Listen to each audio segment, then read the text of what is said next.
Con su venia, presidente, es un hecho, el cambio climático y el calentamiento global constituyen la principal amenaza para la vida del planeta. Las cifras están a la vista.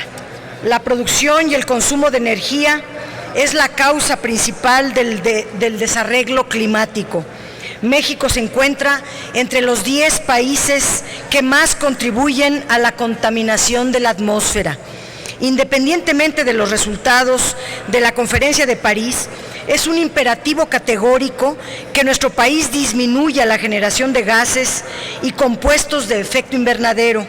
Solo de esa manera podrá contribuir de manera significativa al esfuerzo de la comunidad internacional para mantener el calentamiento global por debajo de los 2 grados centígrados. Es por esa razón que la transición energética no puede esperar. México necesita cambiar de un modelo basado en la extracción y explotación de petróleo crudo, en la quema de gas, en la quema de combustibles fósiles y en el derroche y la ineficiencia. Es urgente que nuestro país adopte un nuevo modelo basado en el aprovechamiento de las fuentes renovables de energía, en la sobriedad energética, en la mínima generación de residuos y emisiones y la menor huella de carbono. El tema fundamental de la transición energética no ha sido abordado con la importancia y seriedad que se requiere. En la primera mitad del siglo pasado se pensaba que era necesario abordarlo porque el petróleo se iba a acabar y por ese motivo se deberían desarrollar nuevas fuentes de energía. Sin embargo, esto no ocurrió. Y en la actualidad, los combustibles fósiles siguen siendo preponderantes.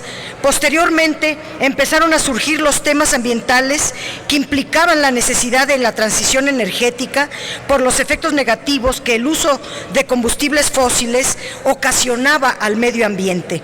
A pesar de los esfuerzos, la oferta de energía primaria prácticamente no se ha modificado. En 1990, el 90% de la oferta energética provenía de combustibles fósiles, carbón, petróleo y gas. En 2014 solo se redujo a 89, es decir, solo se redujo en 1% en 24 años. El dictamen de la minuta por la que se crea la ley que hoy discutimos, la ley de la transición energética ofrece varios y valiosos aportes que sin duda contribuyen con su aprobación y por eso se aprobó en la Cámara de Diputados. Sin embargo, se quedó corta con respecto al esfuerzo que se necesita realizar.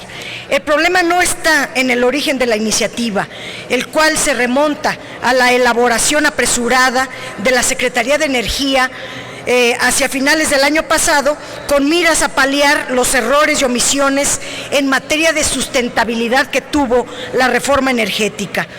Se olvidaron de las energías renovables y de la transición energética en la reforma energética. Esa fue la principal crítica que se hicieron en muchos críticos de la reforma. La propuesta de ley que discutimos presenta varias fallas. La primera consiste en hacer girar la transición energética alrededor de las energías limpias, concepto que es utilizado a nivel internacional por organismos como el Banco Mundial, la Agencia Internacional de Energía y el Consejo Mundial de Energía, pero cuyo origen es situado por especialistas del lado de los cabilderos de los combustibles fósiles que se oponen a toda iniciativa de limitar la extracción de petróleo, gas natural y carbón. En realidad, ninguna energía es limpia, todas contaminan, aunque ciertamente unas más que otras. Ante ese hecho, la definición de energías limpias es una definición necesariamente a modo y por lo tanto funcional a los objetivos económicos o de negocios más que con los objetivos ambientales para aquellos que están diseñando estas políticas públicas. Así, en esa definición que se retoma de la Ley de la Industria Eléctrica, es posible considerar que las energías fósiles son relativamente limpias cuando su movilización cumple con los umbrales máximos de emisiones o residuos y cuando los procesos que las transforman en energía final cumplen con los criterios mínimos de eficiencia. En ambos casos, esos umbrales y criterios son establecidos por una autoridad regulatoria, la Secretaría de Energía. Es decir, esto nos lleva a que frecuentemente va a implicar juicios de valor asociados a intereses económicos en juego. La propuesta de ley de transición energética, tal como se presenta el día de hoy, consiste en operar una transición energética en 2 etapas. La primera, del carbón y los derivados del petróleo al gas natural importado, y la segunda, del conjunto de combustibles fósiles, tanto convencionales como no convencionales, a las fuentes renovables y a la energía nuclear. Esta transición en 2 etapas no prioriza el cuidado del medio ambiente. Pareciera que solo busca poner a salvo los negocios privados, pero posterga la transición energética que realmente se necesita en México. Una de las principales limitaciones de esta ley es que prácticamente la estrategia y las metas se limitan a la generación de energía eléctrica y dejan de lado la utilización de energía para otros propósitos.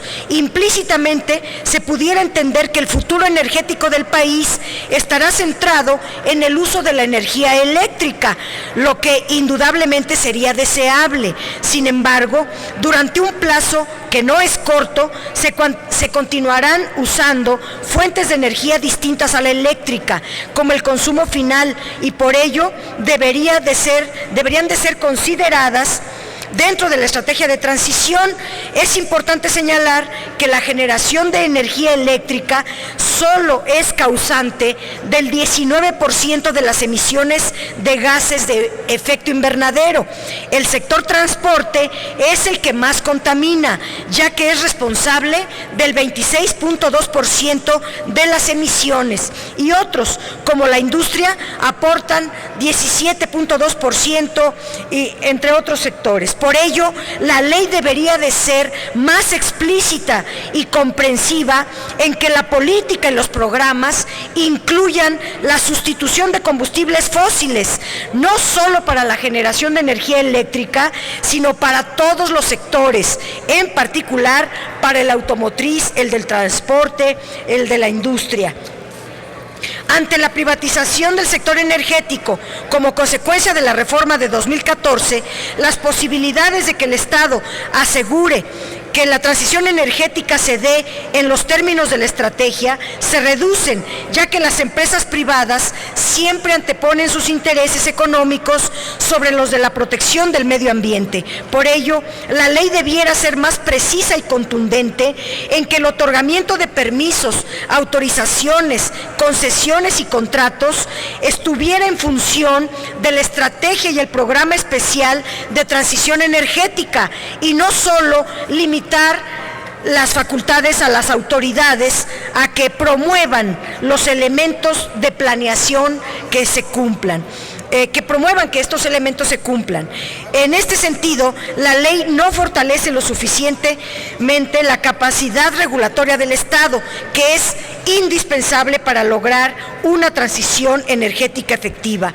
La ley de transición energética que hoy se discute es otro intento, como lo establece en el artículo 1 de la iniciativa, de regular el aprovechamiento sustentable de la energía, así como las obligaciones en materia de energías limpias y de reducción de emisiones contaminantes de la industria eléctrica, manteniendo la competitividad de los sectores productivos. Ya desde la definición del objetivo, en esta minuta se reconoce que existen limitantes para que la transición energética dé resultados en materia de reducción de emisiones contaminantes en el corto plazo, ya que el uso de las energías que la ley denomina como limpias está condicionado a mantener la competitividad de los sectores productivos, sin que en la ley se establezca que tiene prioridad el medio ambiente. La ley obliga a la Secretaría de Energía a definir la estrategia de transición para promover el uso de tecnologías y combustibles más limpios, en la que se deberá establecer metas a fin de que el consumo de energía eléctrica se satisfaga mediante un portafolio de alternativas que incluyan la eficiencia energética y una proporción creciente de generación de energías limpias en condiciones de viabilidad económica. Nuevamente, se advierten dos objetivos encontrados: la producción a partir de energías limpias y las condiciones de viabilidad económica. Dada la privatización, es la viabilidad económica la que prevalecerá. Otro tema fundamental que provocó en gran medida que esta minuta permaneciera casi un año sin discutirse, porque el Pleno de la Cámara la mandó desde el 15 de diciembre de 2014, fue el tema de los certificados de energías limpias. Con la implementación de este mecanismo, la industria estaría obligada a comprar certificados si no cumplen con las metas, o bien pagan multas, pagan sanciones. Por ello, los organismos empresariales de alto consumo energético sostuvo un intenso cabildeo con algunos senadores en estos días aquí en el Senado para inconformarse y presionar para flexibilizar la aplicación de estos certificados, y lograron imponer sus intereses, según lo leemos en este añadido que se leyó sin consultar a nadie el día de hoy. Se argumenta que se pospone por 4 años la aplicación de los certificados de energías limpias, o sea, hasta que se acabe este gobierno. Ya el nuevo verá a ver qué hace, pero Peña Nieto no hará nada para cambiar las energías limpias, obligando a los empresarios a tener estos certificados.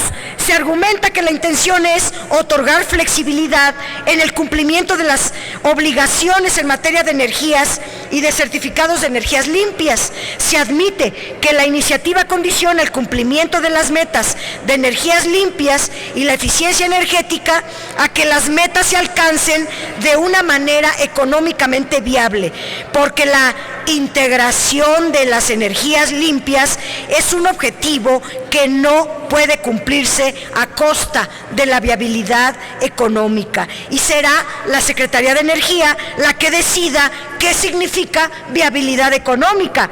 Ya lo decíamos, la prioridad política energética de este gobierno son los negocios, no el medio ambiente, ni tampoco el aprovechamiento racional de los recursos. Estos aparecen en esta ley como objetivos secundarios. Posponer por 4 años la aplicación de los certificados de energías limpias es un contrasentido a la ley. Los empresarios no quieren gastar dinero adicional en el cuidado de medio ambiente, pero como saben que no lograrán oponerse toda la vida, tal vez acepten algún día esta medida. Ya veremos quién gana en el siguiente sexenio. Con los nuevos legisladores tendrán que volver a cabildear para que esta norma no se les aplique. Al final de cuentas, este nuevo artículo transitorio tiene la finalidad de rebajar las obligaciones de las empresas en materia de energías limpias y eficiencia energética. Se alarga la transición y de por sí estaba aligerada por basarse en energías limpias. Ahora los empresarios harán todo lo posible para que la Secretaría de Energía sea elusiva en la aplicación de la ley. Finalmente, sabemos, de nueva cuenta, el Congreso deja para una mejor ocasión, para otro sexenio, hacer una ley con los mejores elementos para eliminar los aspectos que verdaderamente induzcan a un cambio de modelo energético y que se respete el marco legal. Responde este marco legal que estamos hoy discutiendo más a una coyuntura, a una reunión internacional que ocurrió en París, a ver si al menos los mínimos objetivos que se fijan en esta iniciativa y los resultados que aquí se están proponiendo, ojalá no se pospongan indefinidamente. El PRD va a votar a favor, pero quisimos hacer estos señalamientos graves de los cuales adolece esta iniciativa. Gracias.